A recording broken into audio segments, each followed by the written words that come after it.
Rahayu semua. Selamat malam. Jumpa lagi dengan Mbak Melati dari Jawa Timur. Sehat selalu semuanya ya. Jaga happy selalu.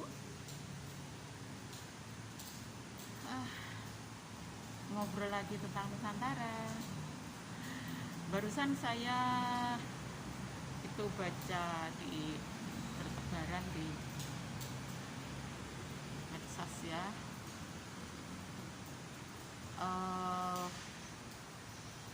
berita tentang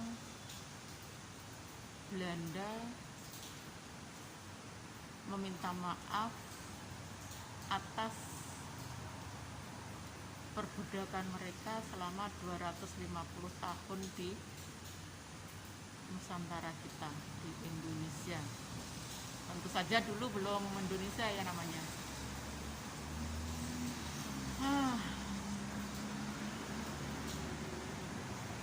Wah, itu ada permintaan maaf seperti itu aja kita sudah bereforia, marem. Kita itu selalu lupa bahwa sebetulnya justru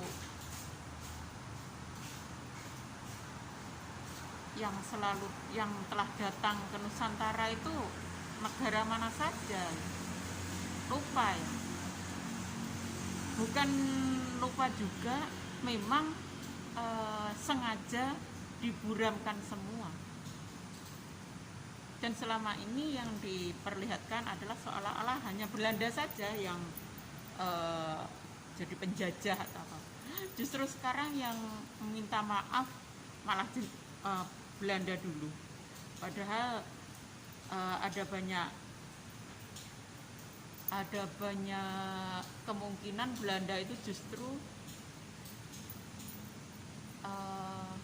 malah lebih banyak dikambing hitamkan ya. Jadi kenapa saya bilang Belanda mungkin malah dikambing hitamkan, itu karena ya, satu, memang ada semacam pemburaman sejarah. Bukan semacam, memang nyata. Pemburaman sejarah itu sangat-sangat nyata dan tidak disadari oleh masyarakat kita mayoritas, karena memang dari kecil kita sudah dijejali dengan dogma-dogma itu, dengan sejarah yang ditulis oleh yang menang dalam acara perebutan wilayah Nusantara itu sendiri. Jadi kita sesuaikan dengan sejarah yang kita dapat selama ini di bangku sekolah ya. Selama ini dikatakan bahwa Nusantara itu mempunyai kerajaan-kerajaan yang luar biasa, sudah termasuk di sana di minimal se-Asia ya, sampai dunia pun terkenal. Mendengar ada Nusantara, wilayah yang sangat luar biasa, penuh dengan tanaman pohon, penuh dengan bunga-bunga, penuh dengan air mengalir jernih, dan segala macamnya yang bak surga. Itu terdengar seantero dunia ya. Nah, kalau udah seperti itu kan pastinya negara-negara bangsa-bangsa lain kan terus pengen menguasai itu ada. Nah, karena Nusantara itu dulu sangat-sangat memuja leluhurnya ya, bertuhannya itu sudah sangat-sangat luar biasa. Nusantara punya ilmu moksa, itu luar biasa, nggak ada yang ngerti itu. Ada kerajaan Sriwijaya yang sangat luar biasa, Singosari yang sangat luar biasa, Pajajaran yang sangat luar biasa, Majapahit yang sangat luar biasa. Malah justru di zaman Majapahit, Nusantara yang ada di Indonesia itu bisa merambah sampai ke bangsa-bangsa negara-negara tetangga. Thailand, Myanmar, Kamboja, Laos, Singapura, Malaysia, Filipina, semua ada bersatu di dalam Nusantara, tapi bukan dengan cara menjajah. Orang Nusantara enggak kenal menjajah, enggak kenal. Bukan enggak kenal, memang bukan jiwa penjajah, ya. Ingat itu. Ya, Cina, Arab, Eropa, Israel, Yunani, kalian berusaha masuk ke Nusantara kok mau menjajah, itu hanya ingin menjajah. Karena Nusantara itu enggak punya jiwa menjajah. Lihat orang sekarang ya, sampai sekarang pun mana ada orang yang pergi ke luar negeri terus di sana mau menguasai sok-sokan gitu? Enggak ada. Lah coba yang ada di orang-orang yang luar negeri yang ada di Indonesia. Rakusnya banget, serakahnya banget. Ya. Jadi sejak abad 12, ya abad 12 ya, 1200-an itu sudah mulai mau menjajah Nusantara. Ya, sampai dikata bahwa Nusantara nggak bisa tunduk sama mereka, walaupun mereka sangat luar biasa apanya entah, tapi tetap kalah karena Nusantara masih di dalam asuhan Pamawang Nusantara, karena masih setia sama leluhurnya. Nusantara masih betul-betul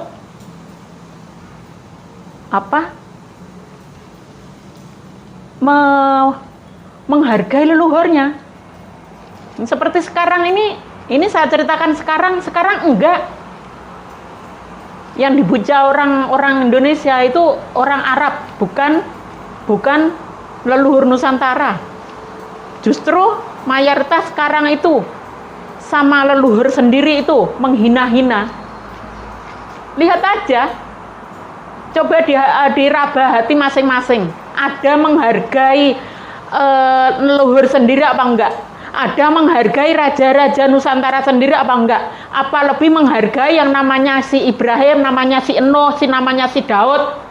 Itu orang luar semua itu, bukan orang Nusantara. Tapi yang dihargai oleh orang Nusantara mayoritas itu adalah justru si Ibrahim, si Nuh, si Daud, si Isa, si Muhammad.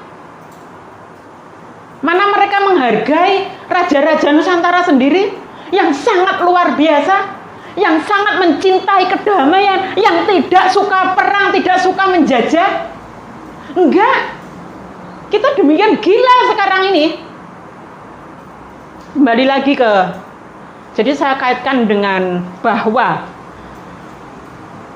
Nusantara dijajah oleh Mongolia yang sudah bukan terkontaminasi, memang sudah campur. Itu sudah terjadi perkawinan antara Mongolia dengan Turki itu. Jadi orang-orang darah Turkinya ya gemar perangnya itu banget. Nah, Mongolia sampai 4 kali kalah ya. Kalah ketika mau menguasai Nusantara, kalah. Nusantara nggak mau tunduk di bawah Mongolia. Intinya seperti itu, sampai 4 kali, catat ya. Nah, kita simpan dulu bahwa 4 kali mau menguasai Nusantara kalah. Kita simpan ini, cerita ini. Kita ada cerita versi sekarang di ustadz sekarang itu. Bukan ustadz, justru orang-orang pemuka agama di Nusantara mengatakan bahwa ajaran Arab itu mau dimasukkan ke Nusantara itu 4 kali. Ini sinkron enggak? Sebetulnya yang dimaksud pemuka agama ini adalah ini loh, dijajah 4 kali enggak bisa loh, tapi diolah-alik, difitnah, dikamuflase, dimanipulasi. Katanya memasukkan ajaran Arab 4 kali gagal karena Raja Jinnya sangat luar biasa, Raja Jin Nusantaranya. Itu loh, sinkron ya sekarang. bahwa 4 kali yang dimaksud pemuka agama ini adalah sebetulnya orang luar menjajah Nusantara 4 kali enggak berhasil. Itu loh, dimanipulasi katanya ajaran gurun dibawa ke Nusantara, didakwakan ke Nusantara. Ajaran gurun katanya lebih baik itu tadi, ya. Dibawa ke Nusantara, akhirnya nggak bisa karena Nusantara punya Raja Jin yang sangat luar biasa. Itu loh, itu mangka ya apa enggak jajali? Jancuk ya apa enggak seperti itu? Saya juga baru 2021 ini tahu cerita semacam itu. Saya jadi malu rasanya. Dulu saya sangat percaya dengan cerita-cerita seperti itu. Ya, sekarang sinkron kan? Dikatakan oleh pemuka agama itu bahwa setelah 4 kali gagal, ya, karena memang yang difitnah bahwa Raja Jinnya sangat luar biasa ini tadi. Ini sebetulnya persatuan Nusantara itu loh, Cok. Enggak sama macam sekarang ini, semua dipecah belah oleh ajaran gurun itu sendiri. Kalau tidak ikut ajaran gurun dikata-kata kafir, sesat, musyrik dan segala macamnya, itu tamu yang kurang ajar. Kalian itu tamu di Nusantara. Itu si Bahar apa itu? Si Rijik apa itu? Tamu petakilan raka-karuan di Nusantara. Saya terus harus diam gitu. Saya yang ngerti ditipu mentah-mentah seperti itu rasanya dan pengen bengok-bengok gitu loh. Kita kembalikan lagi ke judul. Jadi setelah 4 kali kalah, ya, akhirnya Mongolia ini tadi memakai trik dengan politik agama itu dah. Ya, itu tadi menciptakan yang namanya Syekh Subakir, menciptakan dengan politik agama, dengan menciptakan sunan-sunan. Sunan-sunan ya sebetulnya ya ciptaan Mongolia itu sendiri, ya. Jadi mereka membawa ajaran dari Turki itu, ya. Sebetulnya yang Mongolia, wong Sunan itu aslinya itu adalah bahasa dari Cina. Nggak ada bahasa Arab Sunan itu nggak ada. Nah, akhirnya terus biar Arab banget, akhirnya ada wali lah, ada syekh lah, ada ulama lah, dan sekarang bahasa-bahasa itu sudah membudaya di Nusantara. Ditambah lagi 30 tahun terakhir ini tambah hajingan lagi, yaitu Wahabi HTI itu. Mereka pakai uhta-uhti, sudah nggak ada Mbak Yu, Mbak Ayu, Rahayu, Rahajeng, nggak ada. Adanya Uhti, Aki, Ente, Awan. Jangan kampret kak, itu gobloknya itu loh. Punya bahasa sendiri yang begitu cantik. Teteh, Mbak, Kakang, Akang, Aa, Ucok, Abang. Begitu luar biasanya bahasa kita, Cok. Lah kok diganti pakai uhta-uhti, Aki, spion, knalpot. Kembali lagi ke judul. Jadi setelah mereka masukkan itu, ya, itu di tahun sekitar 500 tahun yang lalu, tepat ketika mereka sudah besar, ya. Jadi sunan-sunan yang diciptakan oleh gerombolan Mongolia ini tadi udah besar, semua udah oh ya kita pakai ajaran itu Arab itu. Wah, luar biasa. Disinilah mulai karma Nusantara. Pamama Nusantara minggat, nggak mau. Ya udah, kalau kalian mau menerima itu ajaran itu, ya udah, Saya tunggu 500 tahun lagi. Gimana keadaan Nusantara? Bagaimana mental-mental orang Nusantara? Dan bisa dilihat sekarang ini.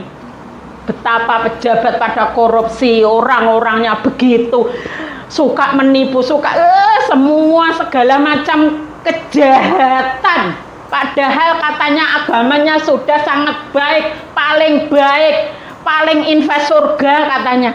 Lah ini ditertawain sama pamong Nusantara kita itu.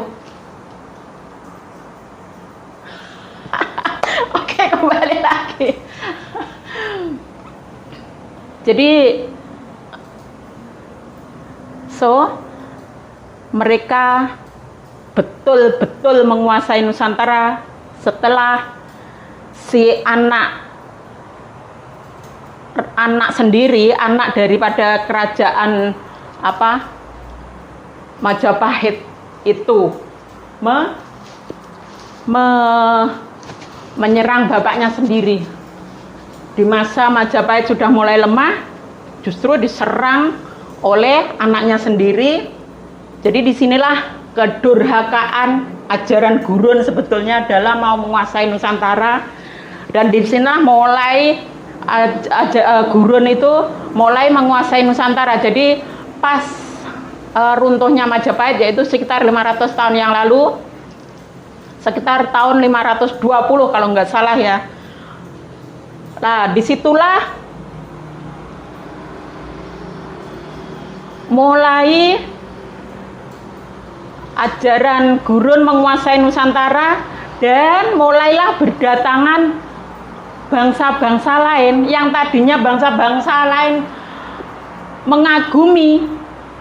Justru setelah ajaran gurun itu menguasai Nusantara, justru mereka juga ikut berdatangan. Wah, lah dia aja bisa menguasai Nusantara, kenapa kita enggak? Nah, berdatanganlah Portugis, Perancis, Spanyol, Inggris, Belanda, ya.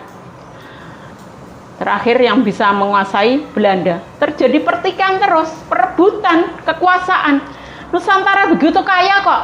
Ngapain? Orangnya sudah murtad, ya. Sudah murtad orang Nusantara. Sudah ikut daripada ke gerombolan Mongolia yang makai sunan-sunan tadi, ya. Setelah ikut mereka, disinilah kekuatan Nusantara sudah nggak punya sama sekali. Semua berdatangan berlomba-lomba untuk menguasai Nusantara. Nah ini si model-model gurun itu tadi sok-sokan sok-sokan membela pribumi. Mereka memakai nama pribumi lagi.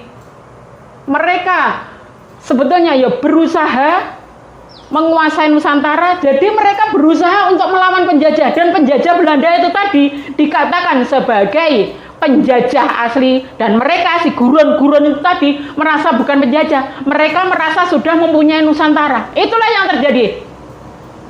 Jadi pribumi diprovokasi agar menentang penjajah tadi, ya, menentang Belanda tadi. Nah, disinilah kita kembali lagi ke judul bahwa Belanda sampai 350 tahun berusaha memimpin wilayah Nusantara, dan si gurun ini cuma berada di bawahnya karena sebetulnya memang nggak mampu memimpin. Sebetulnya yang nggak mampu membangun, sebetulnya ya seperti itu, nggak mampu membangun, nggak mampu memimpin. Yang penting mereka kaya-kaya. Apa ada keturunan Arab nggak kaya di Nusantara jajah? Apa ada yang tanahnya nggak luas-luas orang yang keturunan Nusantara, keturunan Arab? Lihat saja. Karena mereka memang sudah menguasai dari awal. Pribumi justru dengan bodohnya cuma mengikuti orang-orang Arab itu tadi. Coba dilihat, ada nggak Arab yang miskin, yang nggak punya tanah? Hah? Justru Cina itu banyak yang miskin juga loh. Nah, Arab coba, nggak tahu dia tanahnya dari mana, caranya mendapatkan itu dengan cara manipulasi gimana.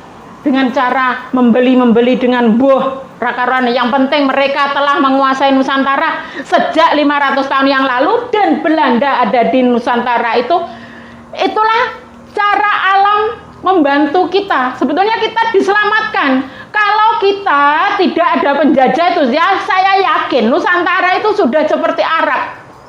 Sudah jadi khilafah sejak dulu kala. Ya. Itu loh. Sudah jadi khilafah sejak dulu kala. Sekarang baru mulai digerakkan lagi.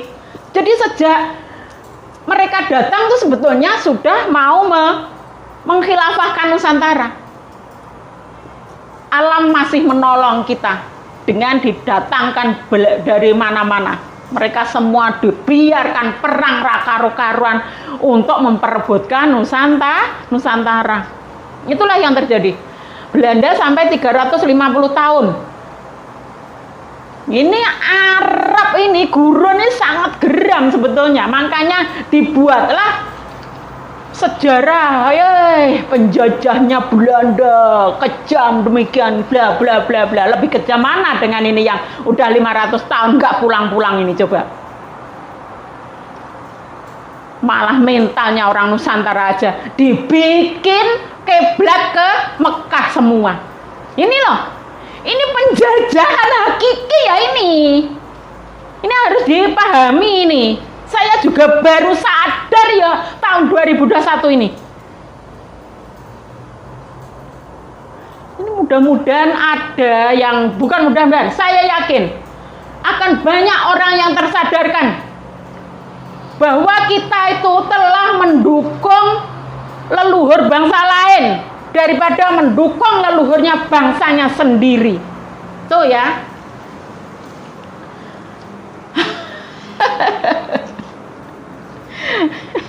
Apik kalau udah bengok-bengok. Jadi ketika Belanda mengucapkan permintaan maaf, itu sebetulnya untuk nyindir gurun yang sudah 500 tahun lebih di Nusantara, ya. Untuk menyindir para Mongolia itu tadilah. Menyindir orang, sebetulnya orang Cina juga. Karena Mongolia itu termasuk Cina mah, daratan Cina. Tapi gandeng, akhirnya kan gandeng ke wilayah Turki itu kan gandeng. Coba dilihat di peta, ya, itu sak daratan sebetulnya. Cuma Cina kan ada di sebelah timur. Nah terus Belanda udah mengucapkan permintaan maaf, kita semua bergembira ria. Wah, sudah cuma mengucapkan itu sebetulnya kita itu disadarkan. Matanya itu diplecekkan.